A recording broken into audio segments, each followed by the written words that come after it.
Hello, dear friends.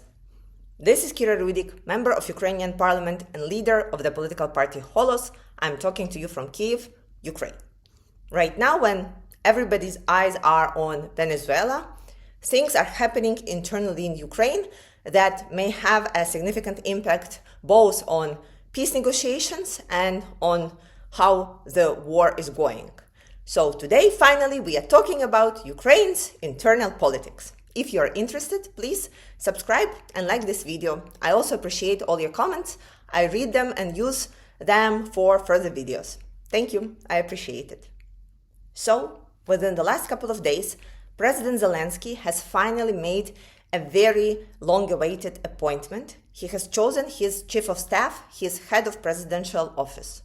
And through all the candidates, he has finally chosen Mr. Kirill Budanov, who used to work as a chief of Ukraine's intelligence, and he was very successful and very much respected in this role.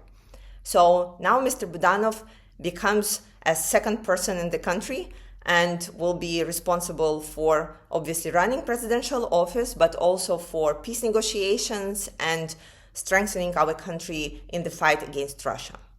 But why is this appointment so important, and why is there so much power at the hands of presidential head of the office?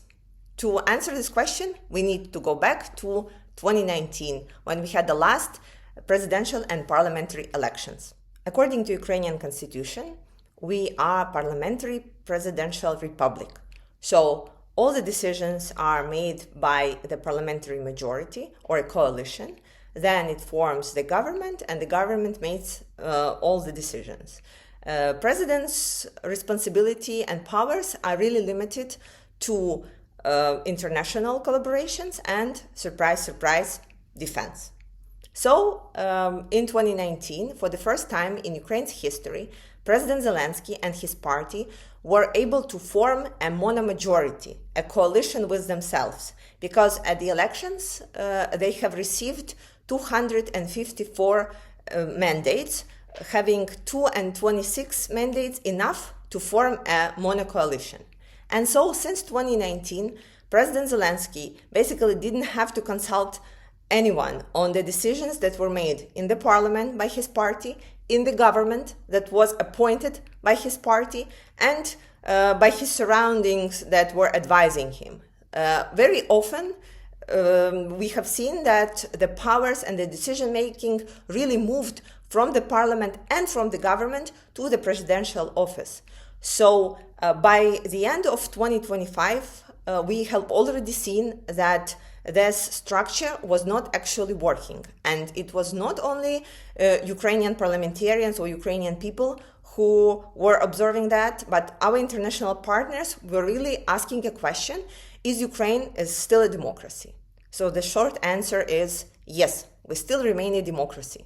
During the wartime, the democracy is harder, louder, messier, but it still remains there because we not only want to end the war, to win the war, we also want to preserve our state because the democracy is one of the values that we are all fighting for. We do not want to be an authoritarian regime like Russia, and we are very cautious about every time we see the signs that somebody is overstepping his or her bounds.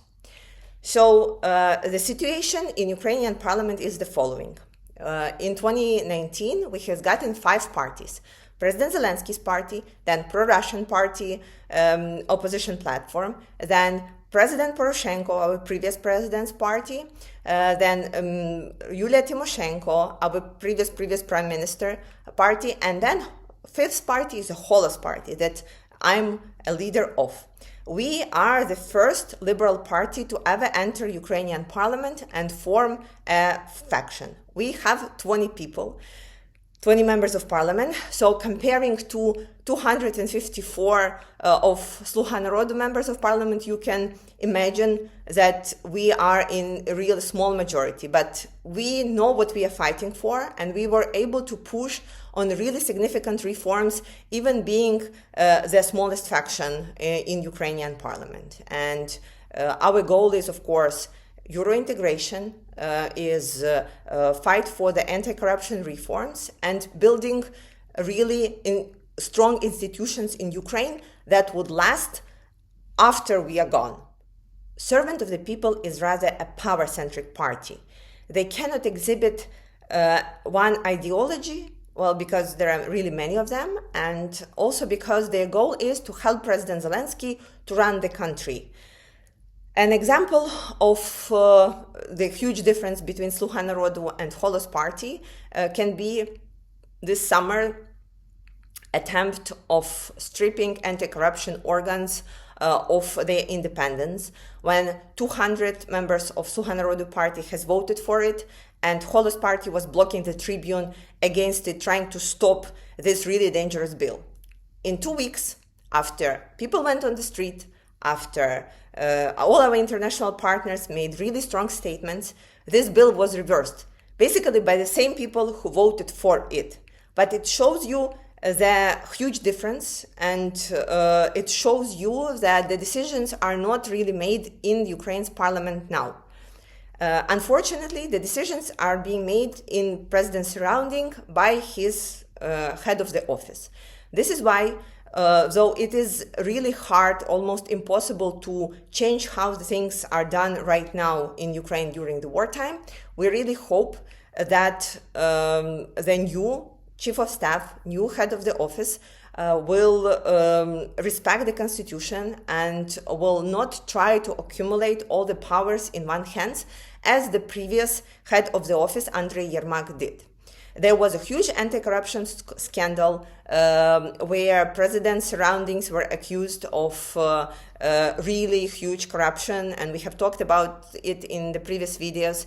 So this is why the change of the chief of staff has been made. President Zelensky has made an announcement that there would be other changes here and there, and we are waiting for the new appointment. However, all of these different opinions and different views and different political plans, there are things that all parties have in common.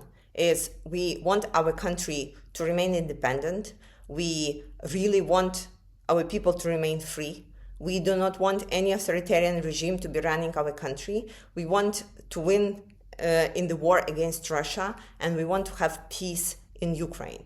And these are the things that are still keeping us together, allowing us to have a political debate in a really civilized way, and allowing us to concentrate on the important things, such as Ukraine's defense and, of course, Ukraine's European integration. Thank you, and that's it for now.